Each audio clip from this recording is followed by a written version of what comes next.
Hi friends, ఈరోజు మన ఛానల్లో పాలకూర పప్పును చూపించబోతున్నాను.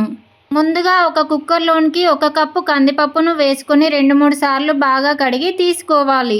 ఇందులోనే 1 స్పూన్ పసుపు, కొంచెం ఆయిల్ వేసుకొని 9-10 పచ్చిమిర్చీలను, సన్నగా కట్ చేసి పెట్టుకున్న ఉల్లిపాయలను వేసుకొని నేను 1 కప్పు కందిపప్పుకి 2 కప్పుల వాటర్ తీసుకున్నాను. ఇప్పుడు ఇందులోనే సన్నగా కట్ చేసి పెట్టుకున్న పాలకూరను బాగా కడిగి వేయండి. ఇప్పుడు మూత పెట్టి గ్యాస్ ఆన్ చేసుకొని కుక్కర్ను పెట్టి 4 విజిల్స్ వచ్చేంత వరకు ఉడికించుకోండి. 4 విజిల్స్ వచ్చాక గ్యాస్ ఆఫ్ చేసి ఆవిరిపోయాక మూత తీసి చూద్దాం. పప్పు మెత్తగా ఉడికింది. పప్పును ఒకసారి పప్పు గుత్తితో బాగా రుబ్బి, మీకు పప్పు కొంచెం లూజుగా కావాలనుకుంటే కొంచెం వాటర్ వేసుకొని రుచికి సరిపడా సాల్ట్ వేసుకొని 5 మినిట్స్ మసలబెట్టాలి. ఇప్పుడు మరో పక్కన పోపును చేద్దాం.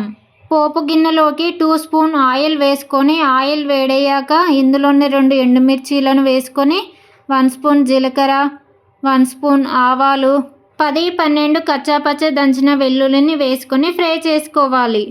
మీ దగ్గర కరివేపాకు ఉన్నట్లయితే వేసుకోండి, చాలా బాగుంటుంది. చివరగా కొత్తిమీర వేసుకొని ఫ్రై చేసుకొని గ్యాస్ ఆఫ్ చేసి పోపును పప్పులోనికి వేసుకొని కలపండి. అంతే, పాలకూర పప్పు రెడీ. పాలకూర పప్పు వేడివేడి అన్నంలోనికి సూపర్ టేస్టీగా ఉంటుంది.